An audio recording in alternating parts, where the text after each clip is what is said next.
Welcome to the Lucidus podcast, where I explore everything because I know everything is connected to everything else.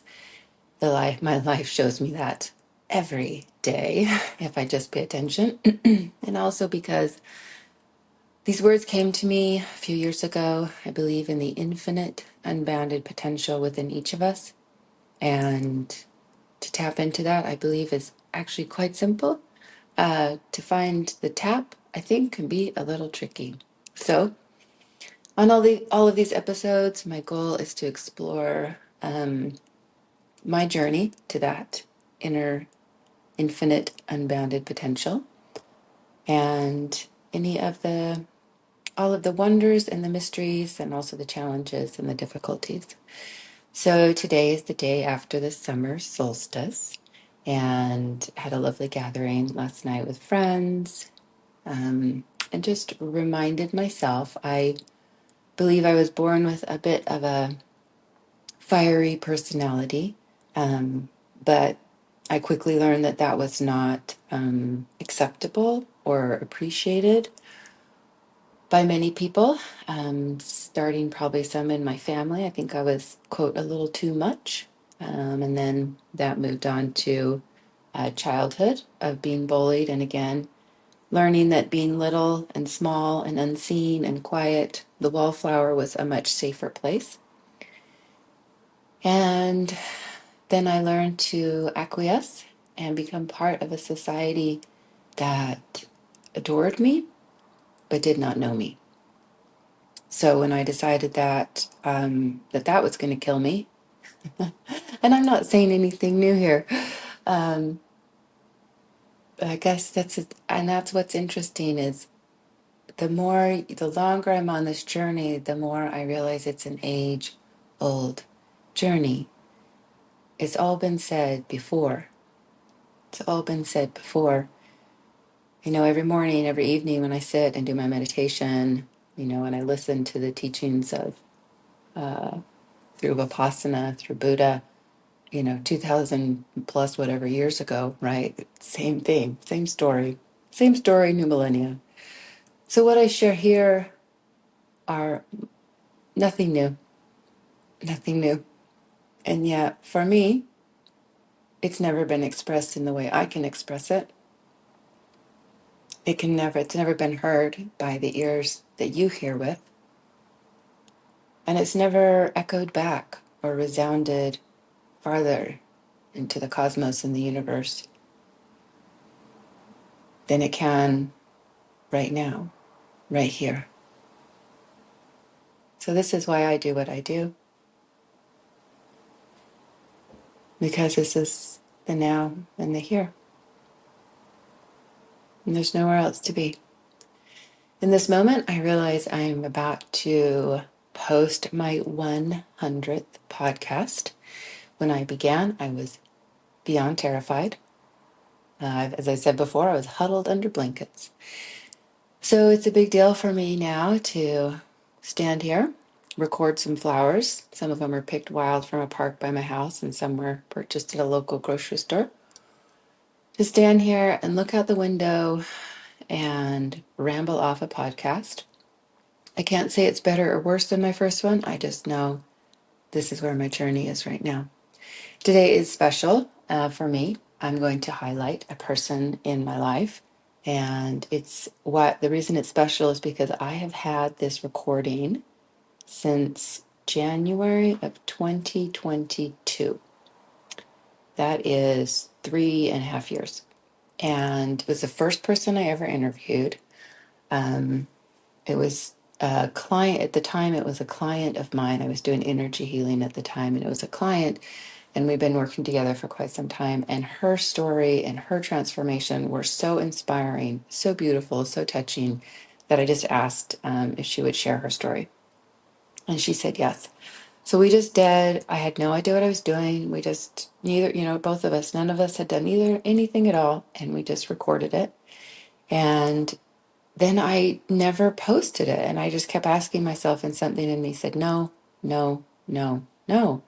And I thought, gosh, but I really felt like I should record that and do that. And I finally just was like, I guess I'll never do anything with it. It just made me sad. And then it was only about a week ago, I saw the numbers on my podcast going up where I was like, oh, this is my 92nd episode and my 93rd episode and my 94th. And then I went, oh, I'm coming up on 100. What am I going to do?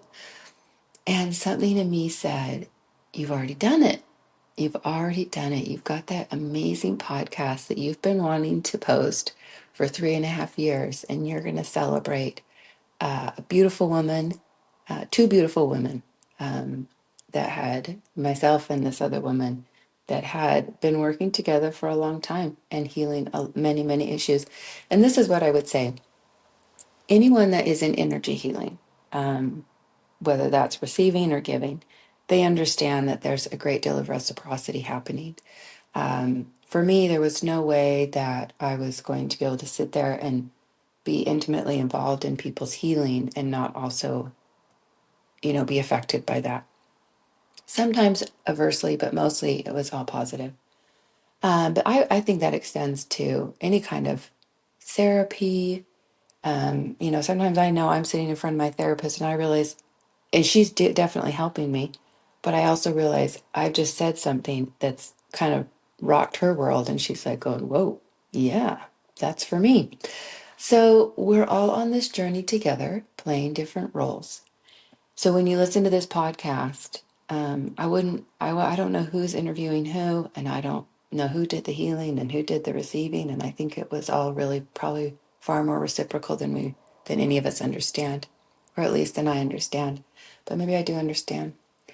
So here is a beautiful interview with an amazing woman who has, since I don't do energy healing anymore, and has become a dear friend. And I truly hope you enjoy and appreciate and maybe experience a little bit of the love that I have for her. Enjoy, enjoy, enjoy.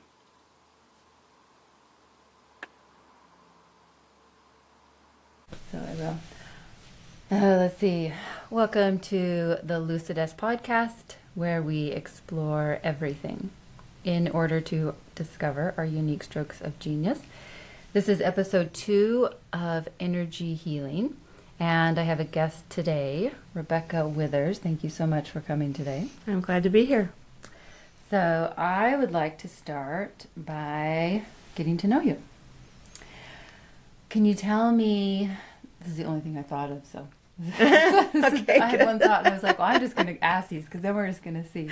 Yep. Okay, so just, are there any... What would you want to share about yourself when you're 5 years old that had an impact on who you are today? Good, bad, otherwise. 5 years old. Wow.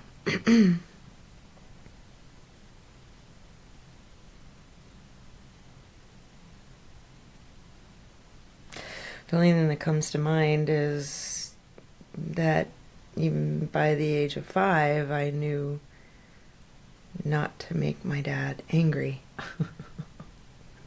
Otherwise, the corporal punishment began.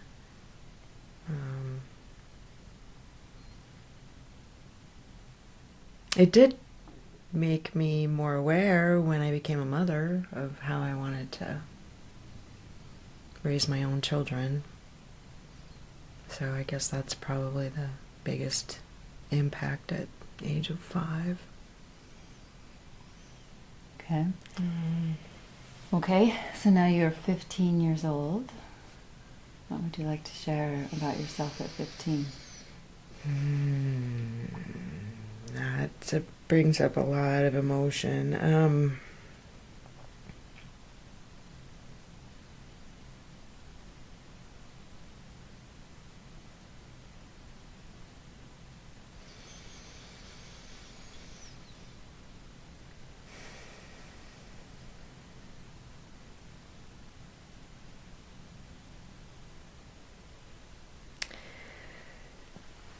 Okay, I'm 15 years old and I'm realizing that it's time to leave.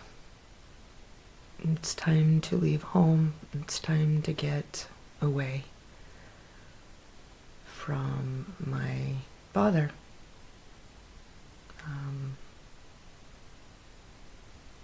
I'm trying to figure out how I'm going to make that happen, because at the age of 15, this day and age, you couldn't just walk away from your parents like you can do some of that now. So I had to try to figure out how I was going to escape my situation. Do you want to share any of how you actually did that? Or Well, sure. Of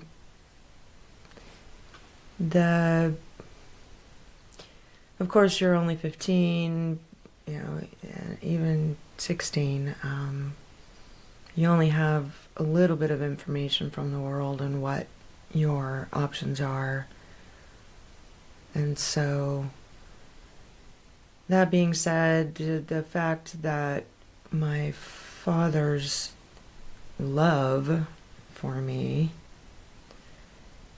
taught me that that's how you show someone that you love them, is by intimacy.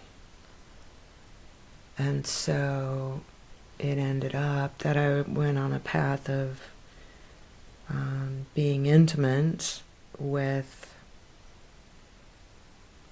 boys my age a couple times, and then I met, of course I'm thinking that, I'll meet a really nice guy at church, right? Well, the guy that I met at church was 5 years older than me, and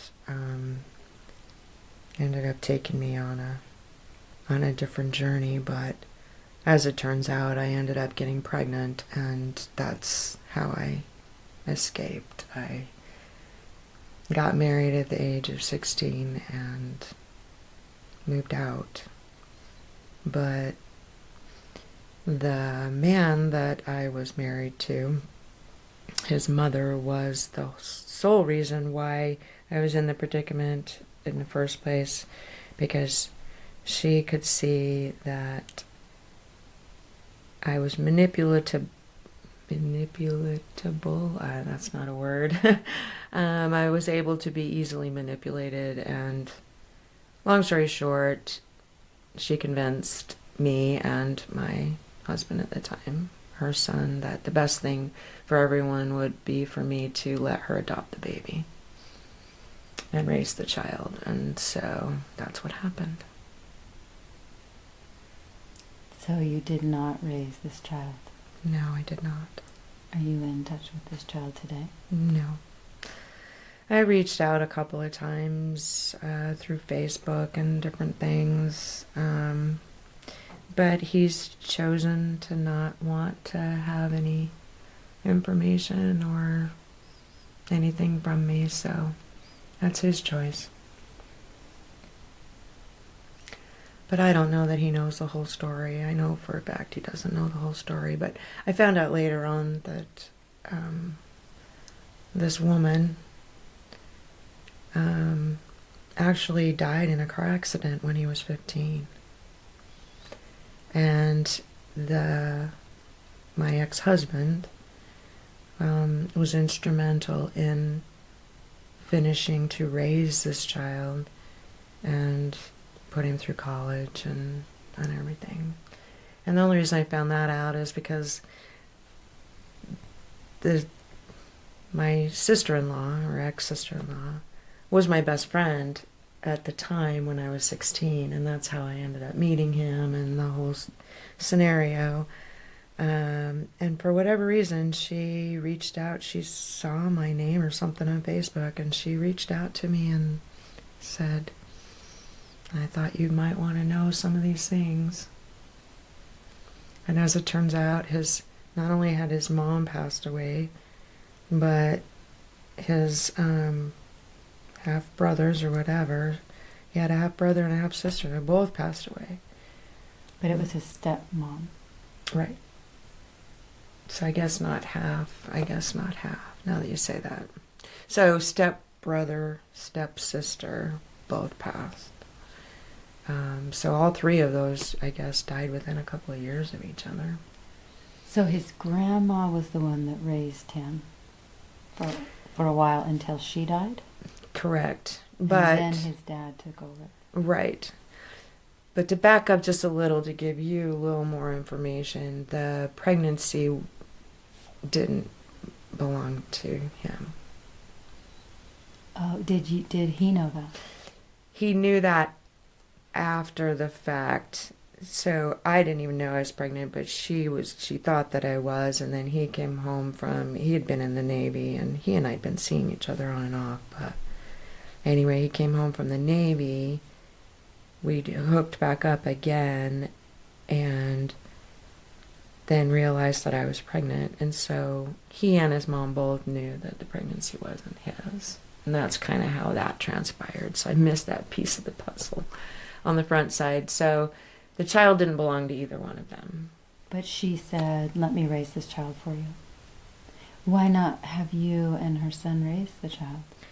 She had been trying to adopt a baby for several years and had not had any success. And so this was the perfect storm for her.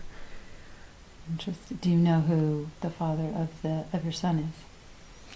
I am pretty certain I know who it is, yes. Does he know? No. Does he know it's not the man he thinks it is?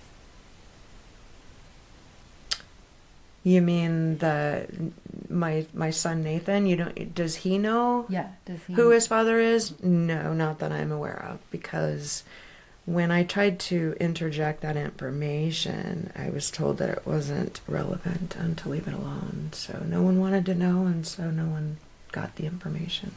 So only unless he gets a DNA test will he possibly see that. Mm-hmm. And I only know that the guy's name, I mean, he was in high school with me, so I only know his name. I don't even know anything about him or have you ever where wanted to he look him up and is, tell him? I guess I've never really had an inkling to go back into that, because I also, so after having, and this was another part of the puzzle, I was only 7 months along when I became really, it was clear there was a problem, something was wrong, and my husband at the time was just,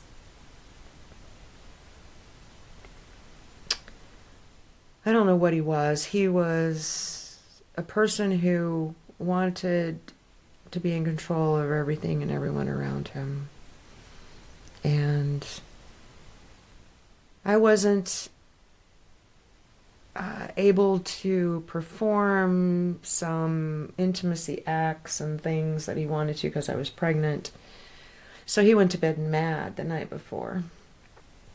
And I was in a lot of pain, and I kept saying, I'm in a lot of pain, I'm in a lot of pain. And he just got mad and slept on the couch. So I spent the entire night in pain and couldn't even walk. I couldn't even get out of bed to go to the bathroom. So the next morning I tried to get up. I fell out of bed. We were living in a trailer house, 12 by 40 trailer. So when I fell, of course it shook the house. And that's when he came running and, what's wrong? I'm like, something's wrong. I had placentus abruptus, which is where the placenta is actually pulling away from the stomach wall. And not only is it drowning the baby, but it's killing me. I'm bleeding internally. So he finally gets me in the vehicle. We get to the doctor's office. The doctor is examining me, and he comes in and he's like, where did he go? Where did he go? And I'm like, where did who go? And he's like, we're looking for your husband. We can't find him. So they searched around. Apparently he'd gone out to the truck and was out having a cigarette or whatever, and had decided to walk around the block or something. So they're frantically trying to find him because I need to get to the hospital immediately. And if they couldn't find him, then they were calling an ambulance. So by the time I got to the hospital, everything was all helter-skelter. We need to get a C-section immediately. They didn't even tell me what was going on because They didn't want to tell me that they were only giving me a 50-50 chance to live. They didn't even think they'd be able to save the baby. As it turns out, of course, we both lived through it. He was only 4.5 pounds when he was born, but so that story, I finally get healed from this C-section, or at least somewhat, and so of course my husband wants to get back into the saddle, and I'm like, well, wait a minute, because I don't have birth control yet. The doctors, anyway, there was a issue with birth control and getting another prescription. So I ended up pregnant again within 2 months of this massive, horrible experience. And when I went to the doctor, I'm like freaking out, like, how am I going to do this? And he's like, you can't. There's no way that you will survive this right now. Your body hasn't had time to heal. So the only alternative was to have an abortion. And for me, that was the second toughest thing I think I've ever really done. But it was necessary, because in order for me to survive and move forward so that I could have a life and family and all of that, I chose to go along with it. But I'll never forget the nurse that was putting the IV in my arm. You could tell she was just like, just can't believe you're having an abortion. Is that like, you don't understand? I don't have to understand. Abortions are wrong. And she gave me this attitude before I went under the knife. And so that stuck with me for many, many years. It's probably still in there somewhere. But, so. And you're 16, 17? 16. 16. Yeah. Yep. So I turned 16 just 4 months. No, I guess it was only five months. So yeah, so I hadn't turned 17 yet when I had the abortion. So then, okay, so now life goes on, you're married, and you've got a husband that now wants to be a swinger, and I just had a really hard time with that one, and then just after I turned 18, so about 1.5 years after all this, I came home to find that I just knew that he'd been with another woman in my home, and tried to discuss what was going on and why, and all he said was, pack your stuff and get out. And so I started packing my car and started to leave, and then something told me to go back in, so I go back in, and he didn't hear me come in. I could hear him in the back bedroom on the phone with his mother. No, Mom, everything's good now. It's been long enough. She can't change her mind. Nathan's yours. Don't worry about her trying to take him back from you. Everything's going to be okay. And I drove to Oklahoma where they lived. And I pulled up to his parents' house at about 2 o'clock in the morning and said, I want to see my son. Oh, he's asleep right now. And I don't care. I'm getting the information that maybe I have some choices now, and maybe I just want to take him with me. And she freaked out. She was like doing everything in her power to make me believe that I was better off with, just leaving him there and moving on with my life. So I didn't get a chance to see him that day, but I still have a couple of pictures of when he was about a year, well, 6 months old and a year and a half old. And it was about the time that I walked away from all of that.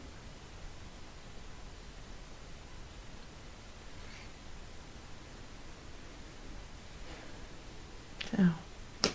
Okay, so now you're 25. Okay. 25, okay.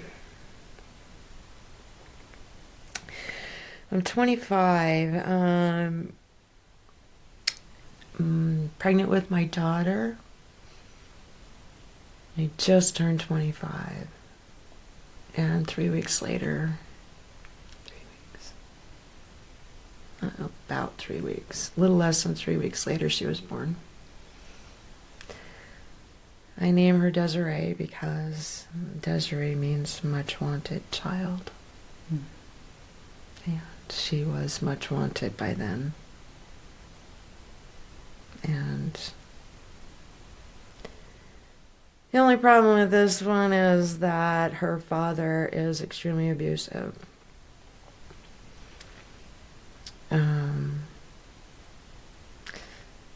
I'm breastfeeding her, and all he can say is, well, I'm hungry too. When are you going to feed me? And besides the fact that he liked to hit me, and, you know, there was a lot of abuse in that relationship. She was only a few months old when he put 27 stitches in the side of my head because he threw me into the corner of a wall. And it almost killed me. The ER doctor that stitched me up said if it had only been a quarter of an inch difference, you wouldn't be here. So, second time I came with death at my door. And said to myself, well, okay, clearly you're on a wrong path again. You've got to start changing some things and the way that you search out men to love. And within, by the time she was a year and a half, we were gone. We were out of there. And tried not to keep searching for the same man, but I went through a few more before I figured it out. Okay, so now you're 35. That means Desiree must be 10. Yep, and by then my son's now 35. My son's almost 5, not quite, but... Oh, so you had a second child. Second child, and when I was 30, I had just turned 30, and he was born a few months later. How is this father? He was abusive in a mental, verbal way instead of physical. But he was going through some of his own stuff.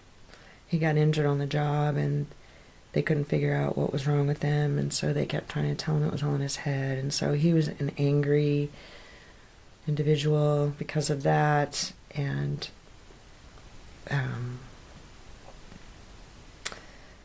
so he slept on the couch basically my whole pregnancy. I basically had to run the house and pay all the bills, and he would work here and there, but I was the breadwinner, and so I had to take care of all of them. And then one day he just said, I can't take this anymore, the baby's crying, this and that, you need to shut him up. And he picked me up by my throat against the wall And what the weirdest thing was is that I felt like there was like a metal band around my neck. So he, even though he had me by the throat and he had me up off the floor, I didn't feel like I was choking. It was the weirdest thing. But I looked at him, so I could still talk to him while he had his hand around my throat. And I said, "You need to put me down and you need to leave."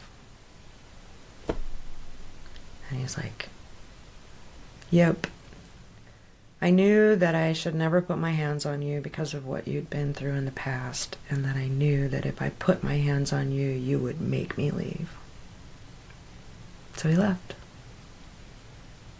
Me hanging with 2 small children and no help with income. So we packed up everything we owned. We lived in Reno, Nevada, and we packed up everything we owned, and we came here to Salt Lake Valley because I had family here. And that's at 35? Around 35? And that's at 35. Okay, 45. 45 by now. I've had another relationship, failed relationship. My son's father came back into the picture because my son started having suicidal issues. And he realized that he needed to get into his life because he had just washed his hands of us. He basically told us all that we were all better off if he would just stay out of the picture. So he not only stayed out of the picture, but that meant money too. So I didn't have any help from his dad for 14, 15 years. And he finally came back in the picture. He says, "I'm running my own company out in California now. I know how good you are at what you do because I was a manager, and not necessarily office manager, but I was managing a division, a fleet fueling division, at the company I was at." And so he knew how smart I was and how well I could help him. So he was going to help me by doubling my wage, moving me to California to be close to him so that he could help with our son. And so this happened just before I turned 45, actually. I was about 44. So by the time I turned 45, I had already moved to California, realized that there was a reason that we were divorced all those years ago. And that I couldn't work for this man because he's a narcissist and he continued to power control.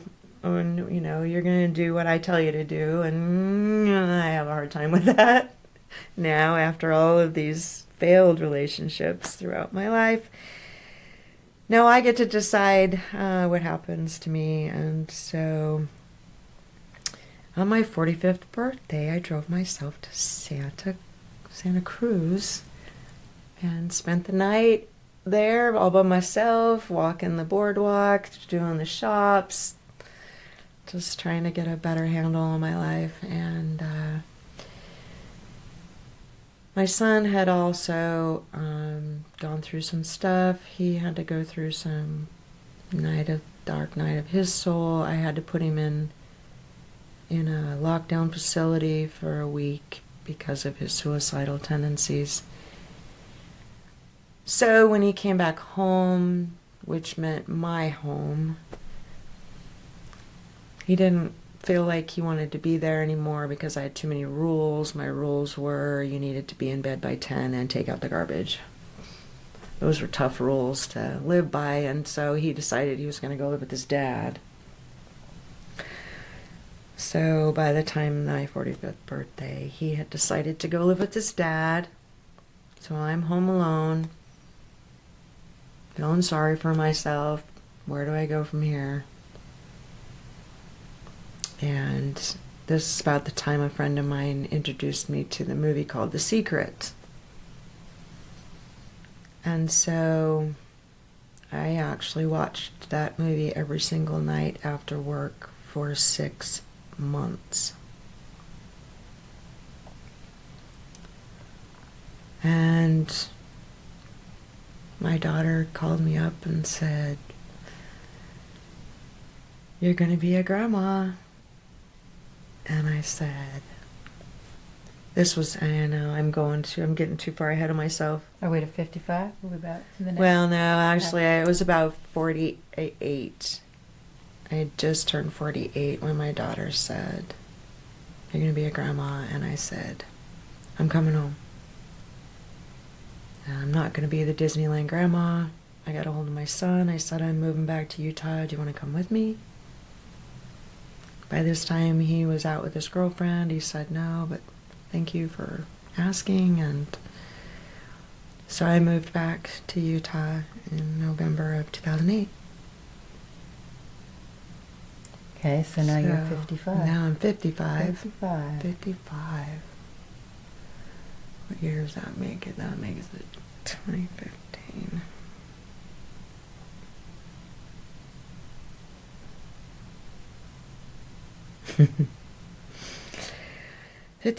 I'm in the middle of my current journey, I call it.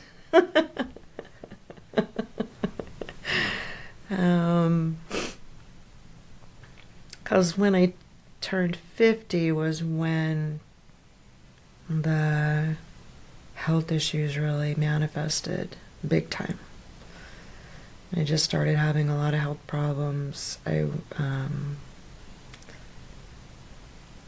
had to have a uterine ablation. There was a few other things that happened in there too, but by the time I was 55, I had already had my first back surgery that was unsuccessful. That was in August of 2014, so we were still trying to figure out what path needed to be taken to fix my pain. I couldn't walk. I couldn't do anything without tears and pain, and I had to continue to work because I had finally pushed myself and for the very first time ever bought my first house at the age of 52. So I had a lot to live for, to keep moving towards. Like, you got to pay off this house now, like. But I had also found my current husband. I call him my husband. We're not officially married yet, but we've been together almost 14 years, so he's been the blessing in my life, and he's been this steadfastness that I needed to be able to be on this healing journey that I had to do, not only for myself, but by myself, because no one can do it for you. You have to get through this life on your own. With help, but you know what I'm trying to say. Like, you still have to do it. You have to do the work. You have to have the mindset. You have to love yourself. And I think that it's probably taken me all that time to figure out how to love myself. So, at 60, tell me the surgeries you've had at 60 to deal with your pain. Oh, just the most recent. So, Well, no, just anything up to. What surgeries have you had between 50 and 60?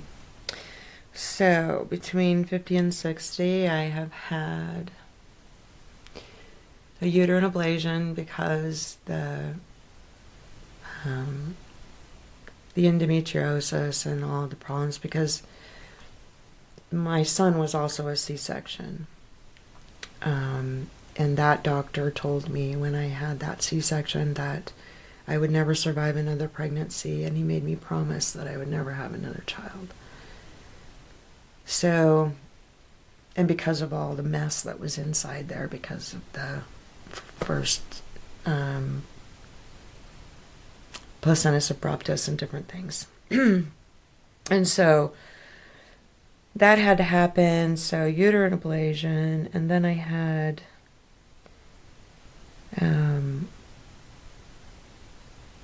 wow, I have to really think about this one in the order. It's like, which one comes first? I don't care if they're chronological.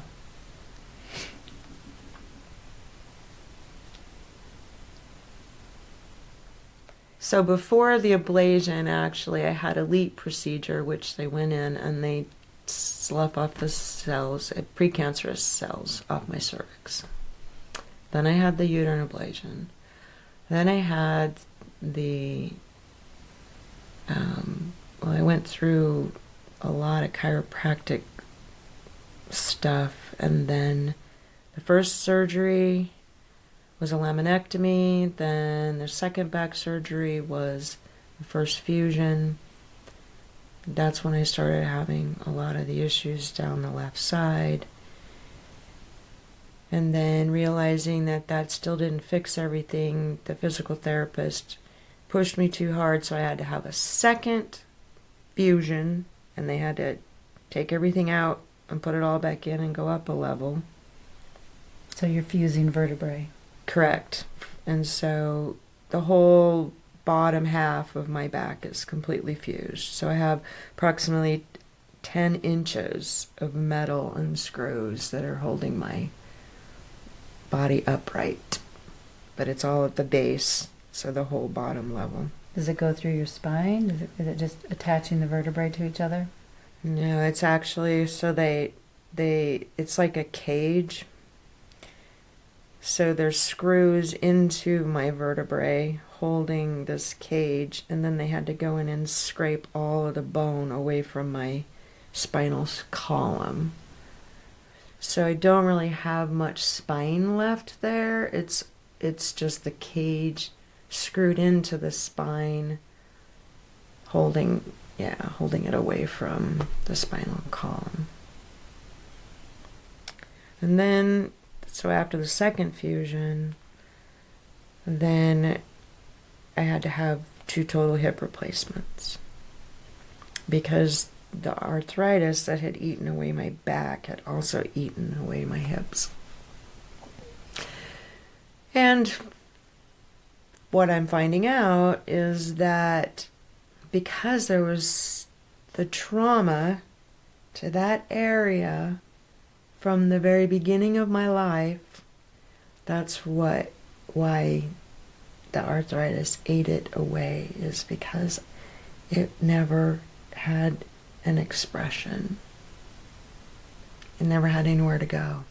And I didn't know I was supposed to be doing anything to get rid of it.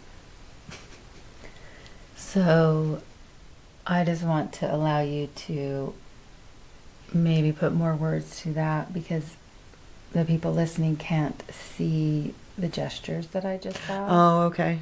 So what area are you speaking about that didn't have expression? So your uterus,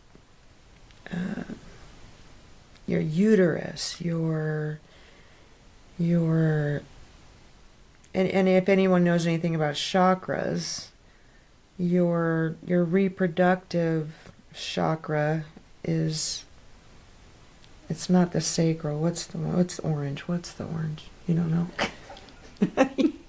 Call this. I don't know chakras. Sorry.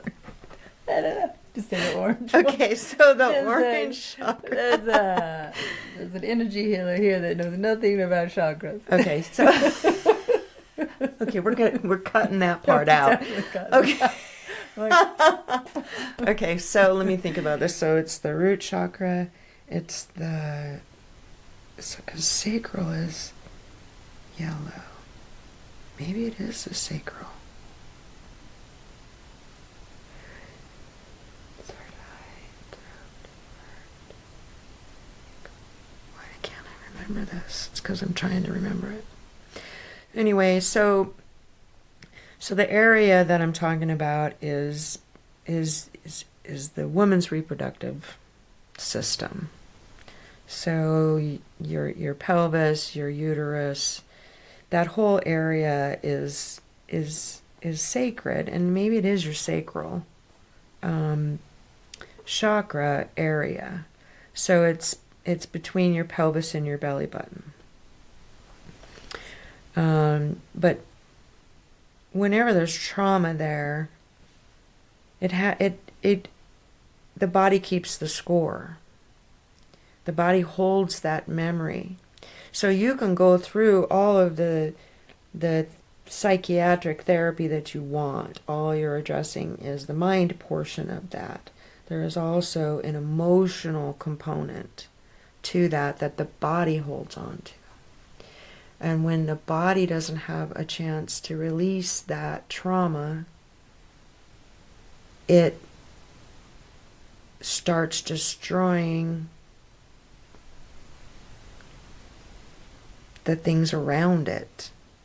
And so, because of that trauma, it caused damage to the pelvic floor, it caused damage to, other, even ovaries and different things. I mean, it just causes damage. And when the damage isn't mitigated and it has nowhere to go, it just keeps eating away, basically. And because I had so much trauma, literally, from still, as a child when I was at home with the way my father was doing, that trauma started at such a young age. At the age of 8 is when the trauma really started. And so it had nothing, my body had no other choice but to do something to awaken me to the point where I would go in and release that trauma. And that's what I'm doing now, as I'm trying to get through those processes so that I can finish releasing the trauma. Because just because I've had these surgeries, it has prolonged my life, yes. And it has taken care of the immediate problem of structural damage. But if I don't find a way to get rid of the memory, the body memory portion of this trauma, I'm feeling like that's why I still have all the pain that I have associated with it. I have not released the trauma yet. Completely.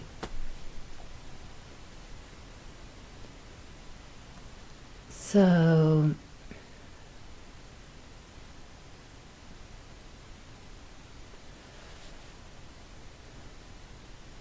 I think I'd like to hear what have you done that you realize now wasn't beneficial? Of all the types of therapies that you've tried, including surgeries. So all the types of things you've done, what do you look back on now and think that wasn't actually beneficial, but I didn't know any better? Almost as though, maybe this is a better question. So understanding what you do now and looking back at the choices you made to deal with the pain that you've had and the health issues. What advice would you give yourself, say, 15 years ago when this really first began?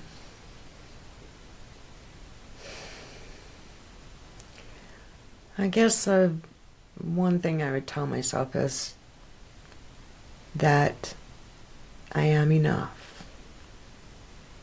I have always been enough. And that it is mandatory that you love yourself unconditionally. I think if I knew that back then, that it was okay to love yourself and that it wasn't selfish to love yourself, because that's how I was raised. That if you say that you love yourself, other people at that time would, well, that's being selfish. You're supposed to love other people. You're not supposed to love yourself. Well, yes, you are supposed to love yourself. And you're supposed to love yourself unconditionally, as well as, so for instance, is for the mothers out there, you love your children unconditionally. Every moment of every day, your love for them can bring tears to your eyes because you love them so much. And you would do anything for them. You would have compassion for them. You would have empathy. You would have, those types of things. But we're not always taught, or I had not been taught, that that's how you're supposed to treat yourself too. You're supposed to treat yourself with compassion. Treat yourself with empathy. Treat yourself with the love from the bottom of your heart. That it's not only okay, but like I said, it's mandatory that you love yourself. If I had loved myself then like I do now, my path, though it probably would still have included surgeries to fix the structural issues, I still think I would maybe be closer to fixing the rest of it.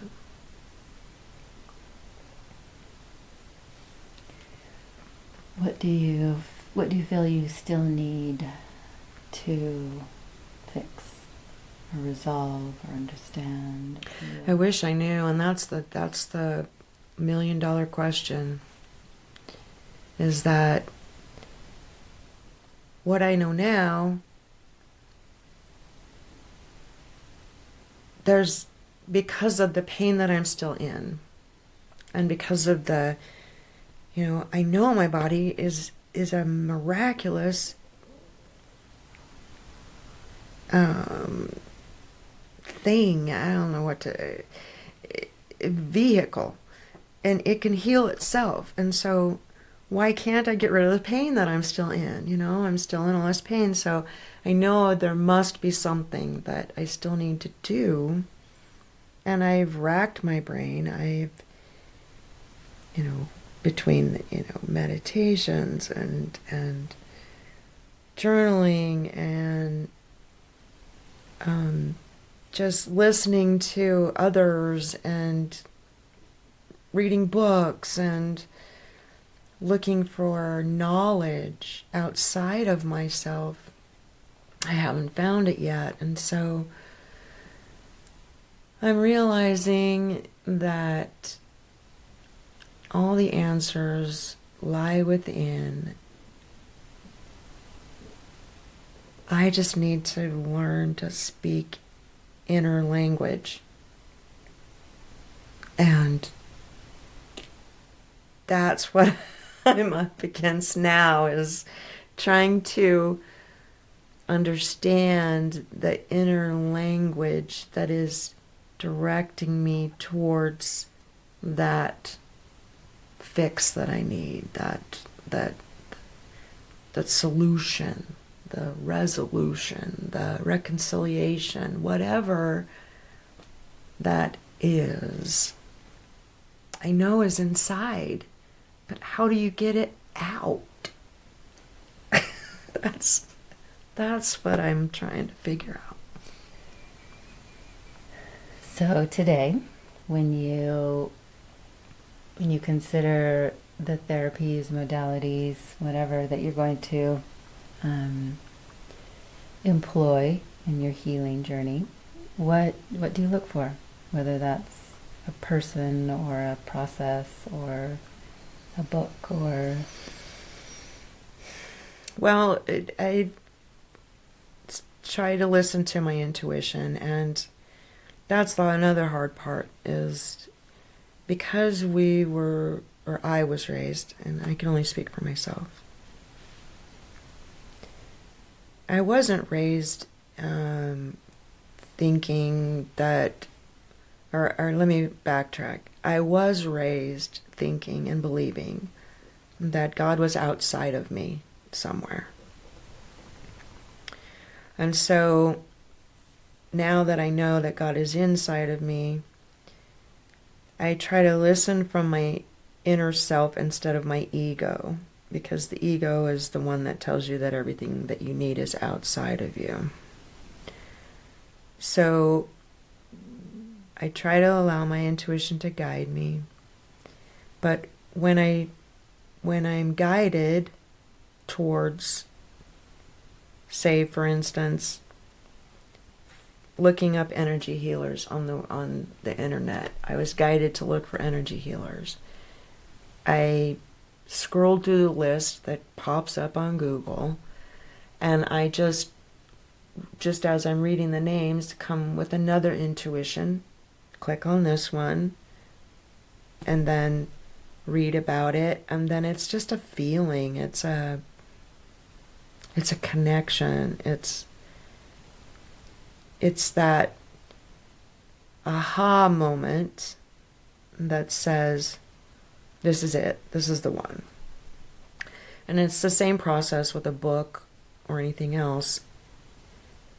I will scroll through or, look at a bunch of different things, and whatever I'm attracted to,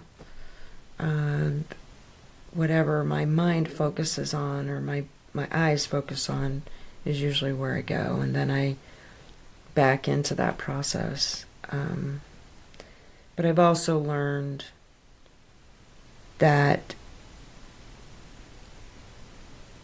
you do not have to believe everything that you are being told in any fashion, whether it's verbally, in written form, doctors, whoever. You have a choice, and you're to allow your body to tell you what will resonate with you.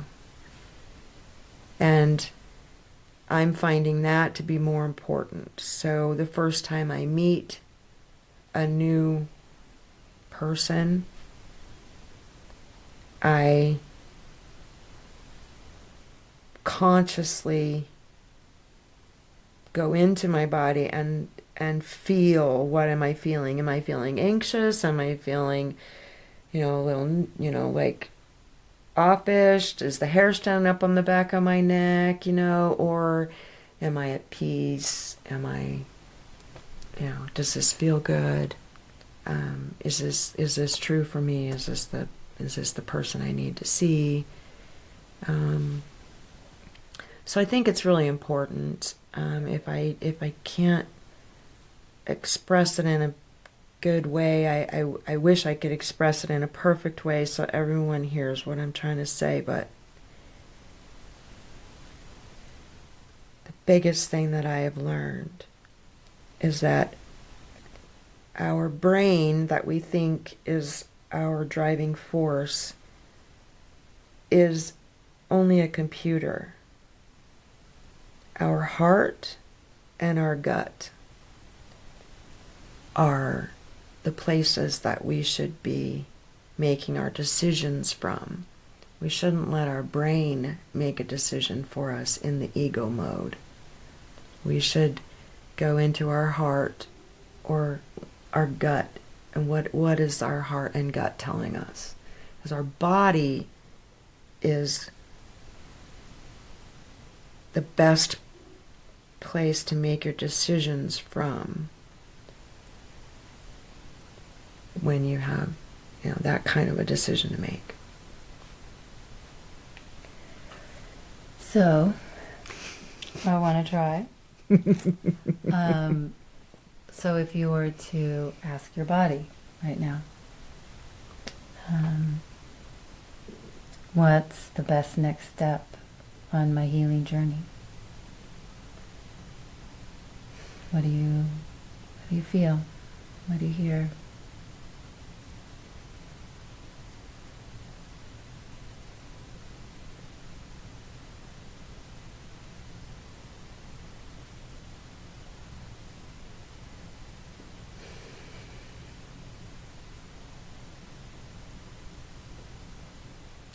first thing that comes to mind is that you're trying too hard.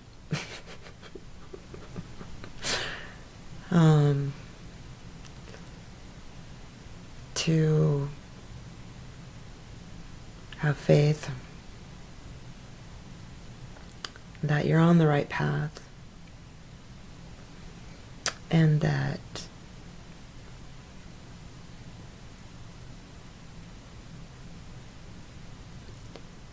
just yesterday I was led to a book that I feel is the next step. And that book is called Freedom from Body Memory. And it's supposed to help that process of allowing your body to process these old traumas and just release them.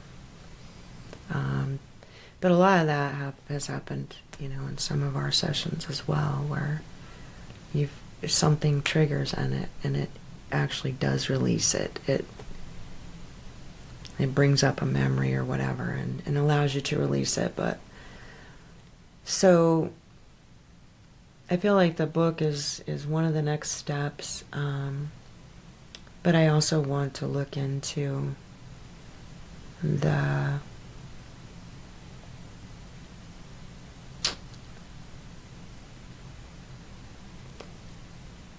psilocybin type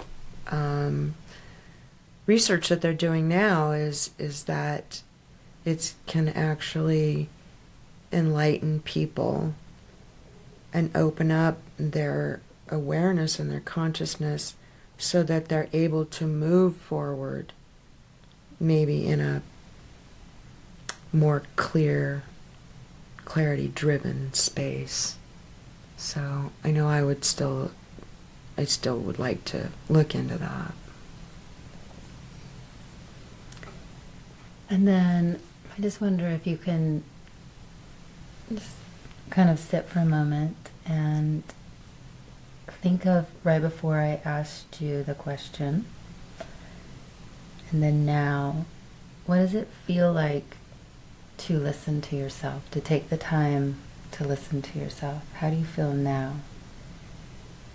As before when I said, well, what is the next step? Like, what is the experience of listening to yourself? I guess what I'm wondering is, you obviously get a lot of information, like you get the wisdom, but are there also physiological effects that you experience when you listen to yourself? There's when you put a voice to those inner voices, I guess, it like cements it for me, I guess. I don't know there's a sensation that just says, yeah, that's it. And as well as peace,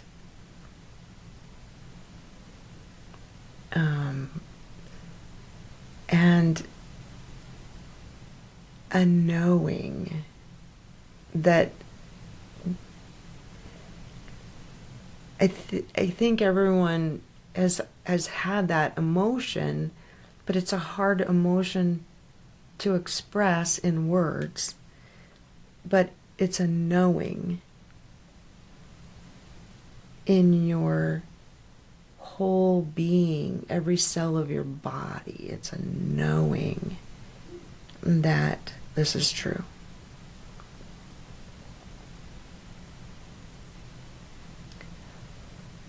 So, I have only known you a short while, been a part of your journey, but you have a rich, abundant life full of experiences. Yes, I do. And, I mean, but that's the beginning of the story, right? Like, you have chosen to explore your experiences and learn from them and create a new future for yourself. Yeah. what is something that's intriguing to you now, with all that you've been through and are going through, that you see in your future?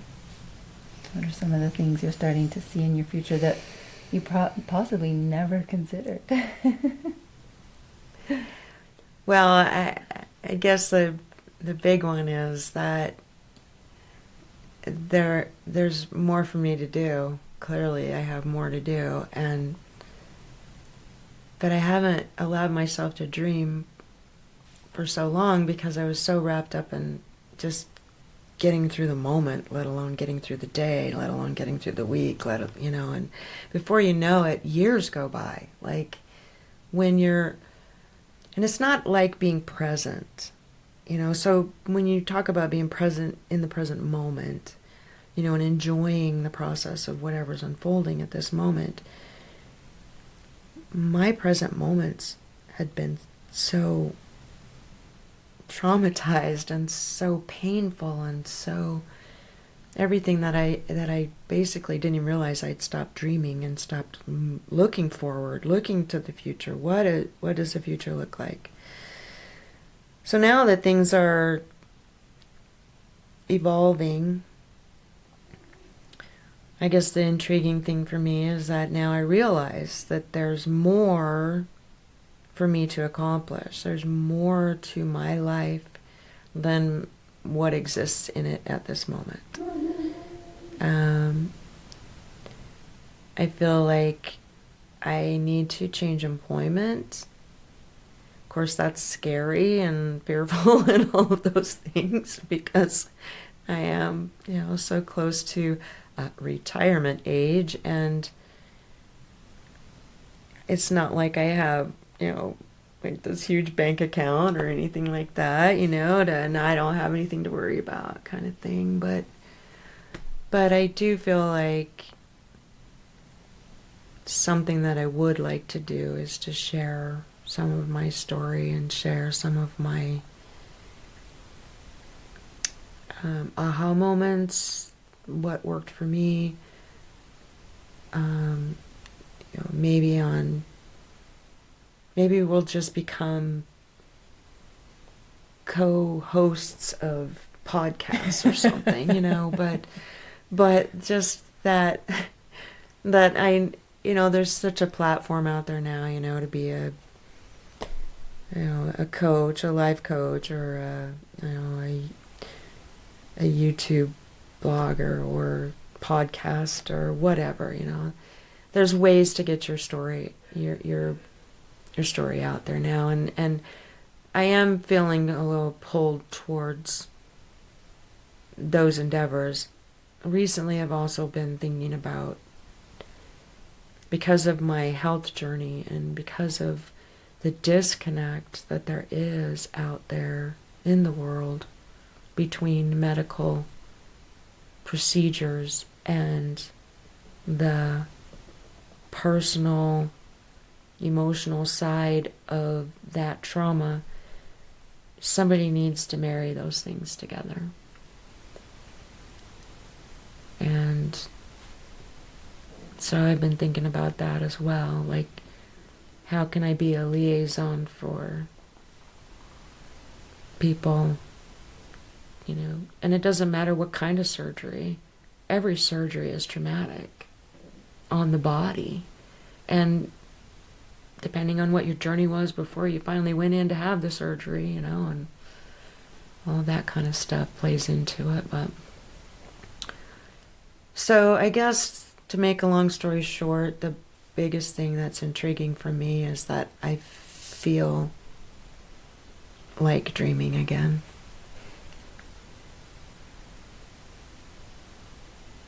That's pretty amazing. It is. Very, very amazing, and I'm grateful. I'm also humbled that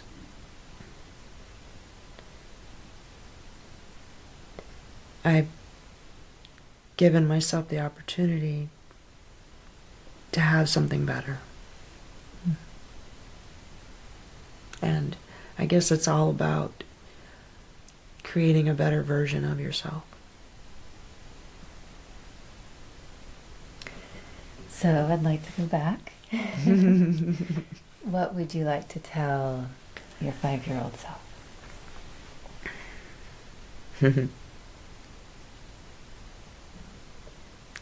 You got this.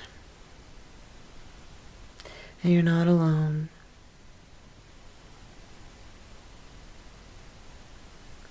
And you're stronger than you think. And your 15-year-old self?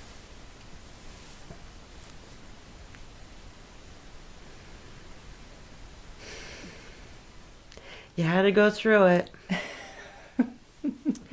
You had to go through all that stuff to be who you are. And you made it. 25. Still going through all that stuff. Clearly I haven't learned my lesson yet. Okay, but what would you tell her? What would you, give that 25-year-old a little, what would you tell her? Okay. You're gonna be fine. You're stronger than you think. And you're not alone. 35.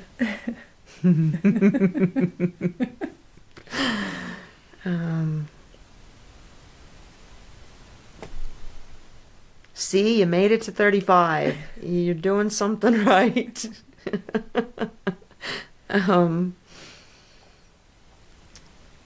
This too shall pass. And keep going. Don't give up. 45. You got this, girl. Like, you have got to figure this out. You are doing it. You're starting to wake up. And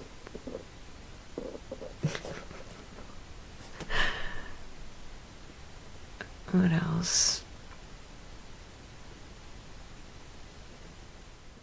You're doing it right because you're going to find him. Oh, that's sweet. Okay, 55.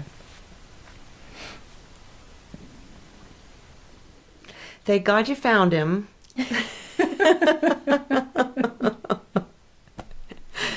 So you're not on this journey alone anymore. Thank God, because I needed him to be on the physical, because there's so many things I couldn't do anymore. But you're on your way, and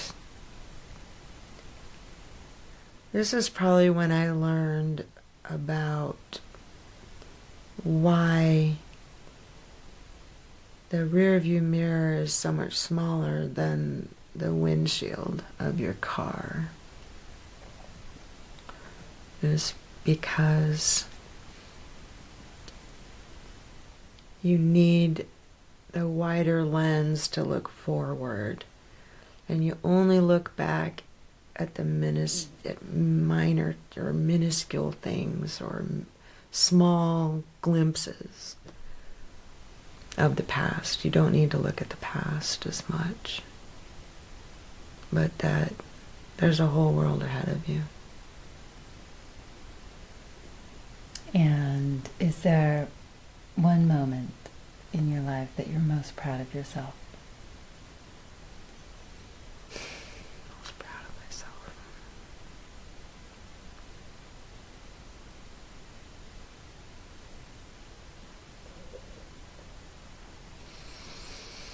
Wow, that's a lot of years to go back. Hold on.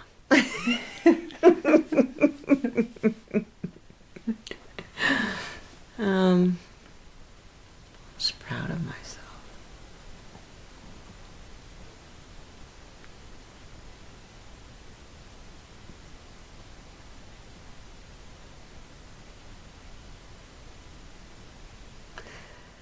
I'm proud of myself for sitting here right now, right this minute today, because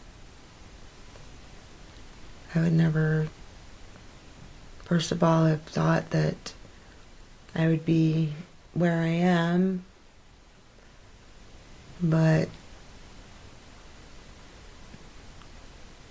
I allowed myself to be present. And I'm understanding that in order for a past to be a past, you have to go through now. And I want to make happy memories and things that I will cherish looking back at. And I think that I will cherish being here at this moment.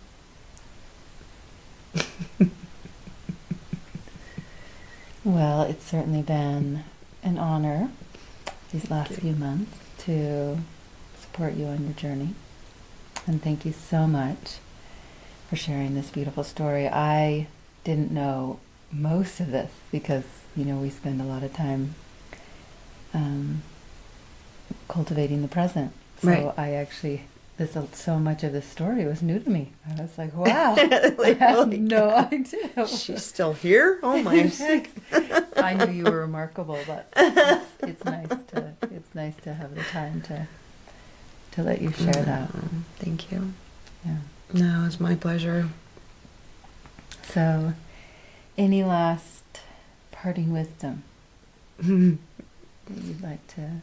Of course, you're over 60, Yeah. which means you not only have the experience, you have wisdom. So, I'm looking forward to, you've mentioned this before, I'm looking forward to the day when you're ready to, be a life coach for people over 60.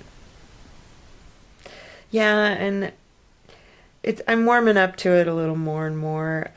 No, it was your idea. Just want to remind you. I know. It was my 5-year-old self's idea. She's really excited. Yeah, I guess, don't let fear stop you from moving forward. I know that's easy to say, but fear stops us from so many things. And when you stop and ask yourself, what am I afraid of? And you hear crickets, it's like, well, clearly I'm afraid of something. And so, just don't worry about trying to go down a rabbit hole or whatever. Just know that every single human being on this planet has fear about something. But don't let that stop you from finding out who you truly are, or finding out what your purpose is, or what makes you happy, or because it changes all the time. What makes me happy today may not be the same tomorrow. So understand that in this world, it's all about evolution and change and moving forward, and always, always moving forward. You're always moving forward.